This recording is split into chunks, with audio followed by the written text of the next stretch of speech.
What's up, Broncos country? Welcome back inside the UC Health Training Center for another episode of Broncos Now. Team reporter and host Sydney Jones here. And coming up on today's episode, we'll hear from Head Coach Nathaniel Hackett, safety Justin Simmons, and cornerback Pat Surtain as they all spoke to the media today. Plus, I'll have the latest injury report, and Phil Milani joins the show. All that and more coming up.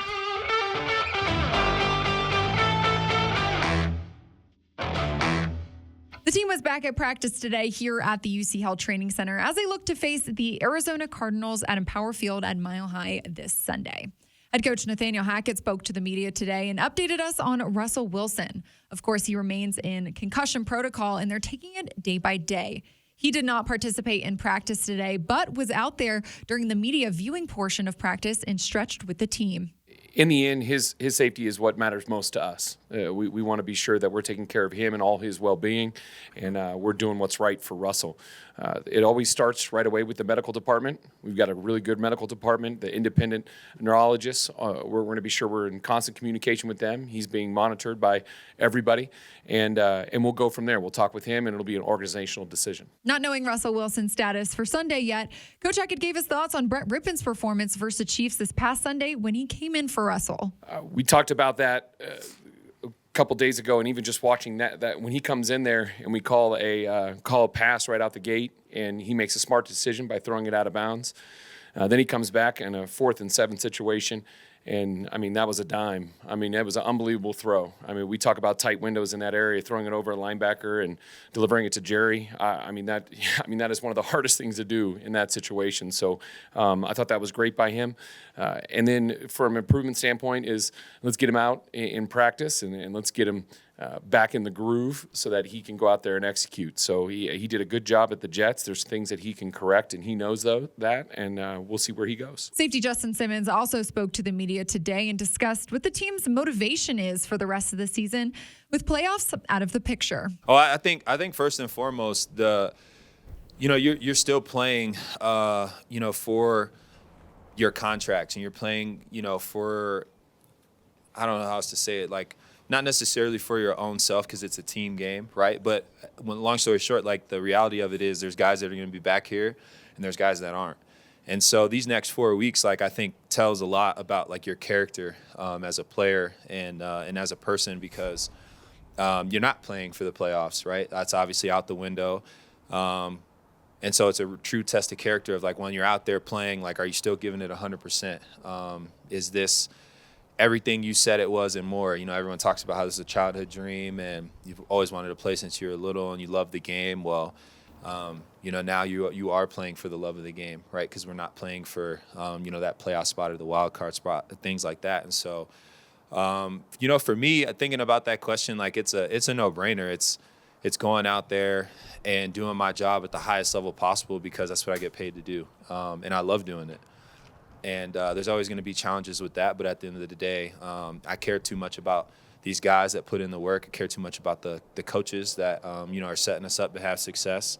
And so I'm just going to go out there, man, and do my job to the highest level of ability that I can. And I'm not going to leave, anything left in the tank. Coming off a game in which the defense recorded 3 interceptions, Simmons spoke on how, as a unit, they can build off of that performance. Yeah, it was huge, especially with the start that we had. It wasn't the best start against a really good offense. And so, we owed our offense, some takeaways in that regard. And I think the biggest positive, from the takeaways is that we were able to get some momentum from that, obviously setting up our offense. I think 2 out of the 3, interceptions were touchdowns. That's a huge swing. And so that for us is a good momentum builder, right? 4 games left in the season. And so, for us kind of having that momentum stack in with these last 4 could be absolutely huge. And like I said, unfortunately, teams are always different year in and year out. But I think for the culture, of looking into the future of this team, it'll be really huge to build off that type of success. One of those interceptions being from Pat Surtain, his first of the season. He detailed today what it meant to finally get one. It's always good because I've been itching for one for the whole season. But, to finally get a clutch play like that for your first interception, it means a lot. And as we wrap up the top news of the day, let's take a look at today's injury report. Coach Hackett announced today that outside linebacker Jacob Martin is being placed on injured reserve with a knee injury. Looking at practice today, wide receiver Cortland Sutton, quarterback Russell Wilson, defensive end Draymond Jones, and wide receiver Kendall Hinton all did not participate. While fullback and tight end Andrew Beck, linebacker Dakota Allen, cornerback K'Wan Williams, kicker Brandon McManus, guard Dalton Reisner, and safety Kareem Jackson were all limited. Plus, both outside linebacker Randy Gregory and offensive lineman Billy Turner were back at practice today. So their 21-day window to return from IR has begun. Now let's dive a little bit deeper into today's news. So joining me here inside the Broncos podcast studio is fellow team reporter Phil Milani. Phil, thanks for joining me again on this Wednesday. Of Happy course. to have you here. An action-packed Wednesday around here. So it's been a little chaotic of a week. Yeah, for sure. yeah. And we didn't do it last week, so I know. we got to get to it. It's Yeah. nice to have you back. Yeah.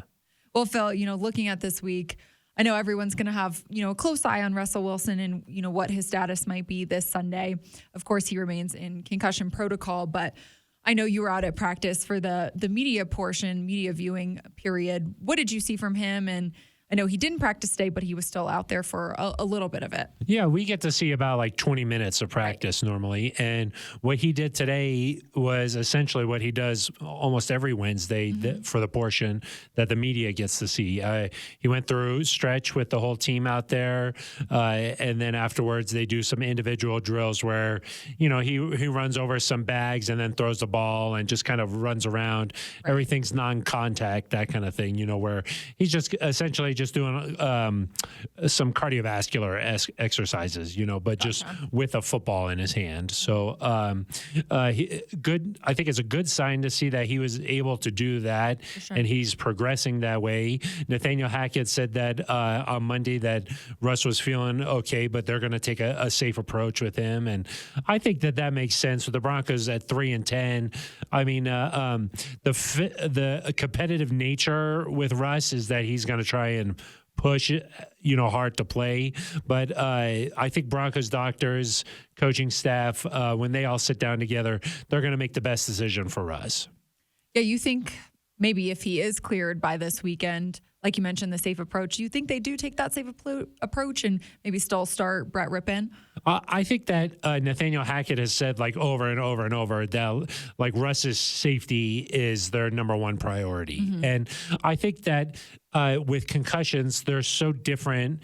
Some are severe, some aren't as severe. And then each player, their history and their background, it all sort of contributes into this. So it's not like there's just one set schedule for a guy and then they're able to come back. So I think that you just want to make the smart decision. The last thing you want is something serious to happen to Russ where, last year we saw that scary hit with Teddy Bridgewater. Yeah. He had to go to a hospital, and leave the game on an ambulance, So I think that you don't want that to happen. You don't want Russ to be like feeling like okay and then go out there and take another hit and then it just like compounds. So like if he does play, you want him to be 100% like totally fine. Everything is good. He's all right. Because the last thing you want is like something serious to happen to your franchise quarterback. So you got to take the safe approach here. But obviously Russ is such a competitor. I mean, I think he won over a lot of fans with that 3rd and 11 play, just the way that he was out there and, competing to get that first down. I think he won over a lot of fans that way. And that's just sort of in his nature. Like, hey, I'm going to push this thing as hard as I can. Yeah, exactly. Yeah. And that's the same approach that he took to the injuries he had earlier this year, the hamstring, the shoulder. So that's like sort of how he approaches those things. I know to miss that Jets game, that killed him. So he's going to try and push to play. But a concussion is just so much different than like a bum ankle or some sore ribs or like a pain thing where, hey, if you can handle this pain, you can go play. This is not the time to like mess around with something like this. So just be safe. Take the conservative approach. And on top of everything, especially with the Broncos being 3-10, there's zero reason to push it. Yeah, I agree, Phil. Well, if Brett Rypien is the one that plays this Sunday. What did you think about his performance versus the Chiefs this past Sunday when he went in for us? Tough situation to come in, just especially with how crazy that game was. For sure. He did make a heck of a throw on 4th down to Jerry Jeudy for the touchdown. So I think you like to see that. I think it's clear that Brett Rypien has like full command of this offense. You know, he's able to step in and nothing really changes in terms of the plays you can call and that type of thing. But at the end of the day, Brett is the backup for a reason. You know, he's not as good as Russell Wilson Not is. as explosive. And he certainly does not have all of the physical tools that like a Russell Wilson has. You know, even on that play where Chris Jones hit him, you know, he was really winding up and took a little bit of time to get that ball out of his hands. So not a knock on Rypien, because I do think that when he's playing in rhythm and everything's going well, he could be an effective quarterback. There's no doubt in my mind that he could start this Sunday and the Broncos win the game. So he's certainly like what you would want in a backup quarterback. Smart, always prepared, takes it seriously, you know, prepares as if he's the starter and like is ready to step into the game. And I think you saw that against the Chiefs, but just maybe some of those little physical tools, he's not as good. And that's why he's the backup. So, Well, hopefully a week of practice, you know, this week will, you know, help him be more prepared for Sunday. Especially if he does play. Yeah, especially if like Russ isn't taking like reps during like team portion, that kind of thing. For sure. Then that'll help Rypien just get a full week of practice and get ready to go. But that'll be something to just sort of monitor here the next couple of days. You know, how much is Russ doing? How is he progressing? You know, that's going to be the big storyline the rest of this week here. Definitely, Phil. Well, another storyline today, you know, Randy Gregory and Billy Turner, they were both at practice today, which means their 21-day window to return from injured reserve has begun. I know Coach Hackett said earlier today that, you know, he's hopeful that Randy Gregory might play. What would it mean to get both of those guys back? Well, Randy Gregory would be certainly good for this Broncos defense. I mean, they've missed him this year when he's been out because obviously you make the trade with Bradley Chubb, so you're just down 2 premier pass rushers at that point. So just having Gregory out there, he tends to make game-changing type of plays. You know, it's not necessarily just sacks.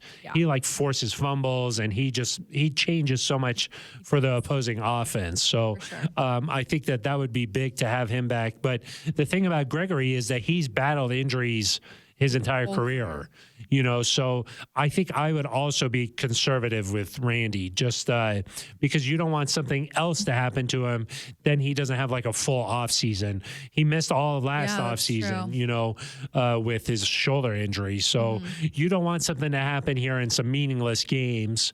But at the same time, if he is healthy and he's ready to go, then he should play. So I would just be a little bit conservative with his return, make sure he's 100% healthy. And then once he does return to the field, don't just like throw him out there for, you know, a ton of reps, you know, maybe he plays like 15 snaps or something, you know, in those critical situations, 3rd and longs, obvious passing downs. That's when I would have Gregory out there. But no doubt it would be a huge boost to this Broncos offense because the pass rush at times just has been non-existent, really. And not just the pass rush, but also setting an edge, keeping the quarterback contained in the pocket. Those are all things that Randy Gregory does really well. Billy Turner, that would be big to have him come back too, just because this Broncos offensive line has been banged up. You know, it'll be interesting if Billy does come back where they would plug him in. Obviously, Netani Muti is going to the Raiders now, and left guard remains a question mark. Saw Dalton a lot of guys Reisner back. In that position. Luke Wattenberg started the game, really struggled when he was out there. And then Quinn Bailey came in, did some nice things, and Netani Muti, obviously. So we did see Dalton Reisner back out of practice on Wednesday, so that's a positive sign. But interesting to see where Billy would be plugged back in. Well, Phil, you know, the Broncos, they signed wide receiver Freddie Swain to the 53-man roster this week. With Cortland Sutton and Kendall Hinton both, you know, dealing with hamstring injuries. And, of course, Tim Patrick. We haven't had Tim Patrick all season. KJ Hamler, he's injured as well. Do you think he might see some playing time? I know it's hard to come in week of and play, but I think let's see what happens with Kendall here. Right. But yeah, I mean, obviously the options for the passing game have really dwindled here. And then you see Jerry Jeudy move to the X position. That created a lot of opportunity for him. He had a huge game. But yeah, essentially, Russell Wilson had Jerry Jeudy and Greg Dulcich to throw the ball to. I mean, and then obviously Jalen Virgil and Brandon Johnson are out there, but those guys are unproven at this level so far. A lot of potential for those guys, but they're not Courtland Sutton. They're not Tim Patrick. So it's possible that you could just show up and then get a little bit of practice time and get out there, but that would be that would be difficult. Yeah. So even if he did somehow work his way out onto the field, I just think that it's still going to be primarily Jerry Jeudy and Greg Dulcich. Well, last one here for you, Phil. We heard Justin Simmons talk earlier in the show just about the defense's performance this past Sunday versus the Chiefs, 3 interceptions. How do you hope to see them really just build off of that performance this week? Well, they say turnovers come in bunches. Yeah, that is true. So, maybe you see that aggressive nature continue. I do think that the Broncos look like Patrick Mahomes and the Chiefs. That's a top offense in the NFL. So they're going to have success. He's going to make some of those crazy plays like he did. And so it's hard to be like, well, that was a tough game for the Broncos defense. Like the Chiefs came out and scored on their first 4 possessions. Obviously, then the Broncos give that pick 6 up and you're down 27-0. So you don't want to do that again this week. Definitely a different situation going against Colt McCoy and the Cardinals. So I would expect this Broncos defense to bounce back just in terms of the points given up. And then if they could continue the turnovers, I mean, that would be great. I mean, some of those plays, they changed the game. Certainly that first Josie Jewell interception provided a spark for the Broncos and let them get back in it. And then his second interception gave them a chance to take the lead with the ball, So those plays are huge. And especially against a Cardinals team that's banged up, Kyler Murray not playing. They still have DeAndre Hopkins, but this is a banged up Cardinals team that their season has been a disappointment, much like the Broncos. They were a playoff team last year. They were expecting big things.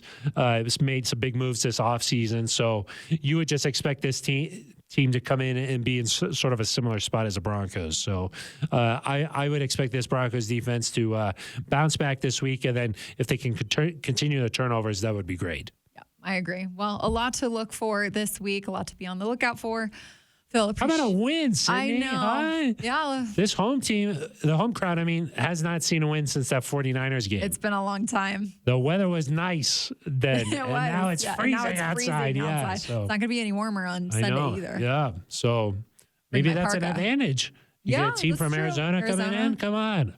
That's a good point, yeah. Well, fingers crossed we get the win then. Yes, we'll see what happens. We'll see what happens. Thanks, Sydney. I appreciate your time. Thank you.